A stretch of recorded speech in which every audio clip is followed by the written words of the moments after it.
সাবেক প্রধানমন্ত্রীর উপদেষ্টা সালমান এফ রহমান, সাবেক আইনমন্ত্রী আনিসুল হক এবং সেনাবাহিনীর অবসরপ্রাপ্ত মেজর জেনারেল জিয়াউল আহসানকে আইডিয়াল কলেজের শিক্ষার্থী খালিদ সাইফুল্লাহকে গুলি করে হত্যার অভিযোগে লালবাগ থানায় করা মামলায় গ্রেফতার দেখিয়ে 10 দিনের রিমান্ডের আবেদন করে পুলিশ।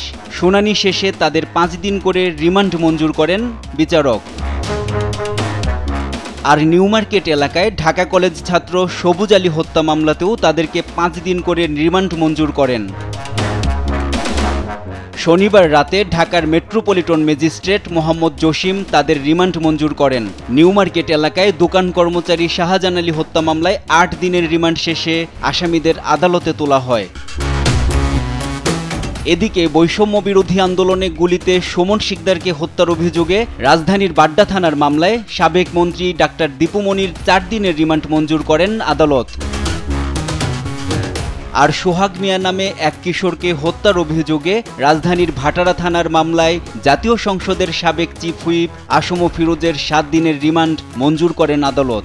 প্রাথমিক তদন্তে এই আসামিদের বিরুদ্ধে প্রাথমিক তথ্য প্রমাণ পেয়েছেন এবং আসামিদের ইন্ধন এবং ষড়যন্ত্রে যে পুলিশ গুলি করে ছাত্র জনতাকে হত্যা করেছে তারও প্রাথমিক তিনি তথ্য প্রমাণ পেয়েছেন এবং আরও তথ্য জানার জন্য, আরও জিজ্ঞাসাবাদ করার জন্য কারা এই হত্যার সঙ্গে জড়িত আর কারা কারা এই হত্যাকে ইন্ধন দিয়েছে, মদত দিয়েছে তাদেরকে বের করার জন্য তাদের 10 দিনের রিমান্ডের প্রয়োজন।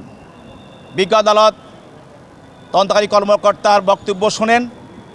পরবর্তীতে আসামি পক্ষের আইনজীবী আসামিদের পক্ষে বক্তব্য রেখেছেন। বিজ্ঞ আদালত উভয়ের বক্তব্য শোনার পর আসামিদেরকে 5 দিনের রিমান্ড মঞ্জুর করেন। তবে আসামি পক্ষের আইনজীবীরা এ মামলাকে হয়রানিমূলক, উদ্দেশ্যপ্রণোদিত ও ভিত্তিহীন বলে উল্লেখ করেছেন। তার বিষয়ে যে 302-34 ধারায় যে অভিযোগ আনয়ন করা হয়েছে ওই অভিযোগগুলো সঠিক না, সম্পূর্ণ উদ্দেশ্যপ্রণোদিতভাবে ইনভেস্টিগেশন করার পরে আমরা বলতে পারবো যে ওনার এই ঘটনার সাথে উনি সম্পৃক্ত আছে কি আছে না। আমরা বিজ্ঞ আদালতকে বলেছি যে রিমান্ড নেওয়ার মতন নতুন করে কোনো গ্রাউন্ডস বা কোনো উপাদান ছিল না এই সকল মামলাতে। এই মামলার ঘটনার সময় সে এবারকার হাসপাতালে অসুস্থ ছিল।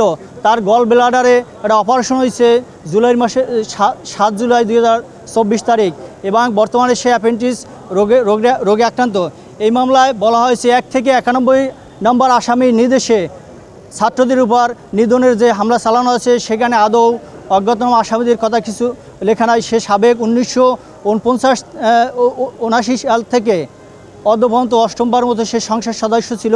সে রাষ্ট্রের কোনো ধরনের কোনো সুপদস্থ ছিল না, কোনো কাজকর্ম করে নাই। আমরা তার জামিন চেয়েছিলাম, বিজ্ঞ জামিন নামঞ্জুর করছে। সুষ্ঠু ও নিরপেক্ষ তদন্তের মাধ্যমে সুবিচার পাওয়ার আশা জানায় উভয় পক্ষ। NI নাহিদ, দেশ টিভি, ঢাকা।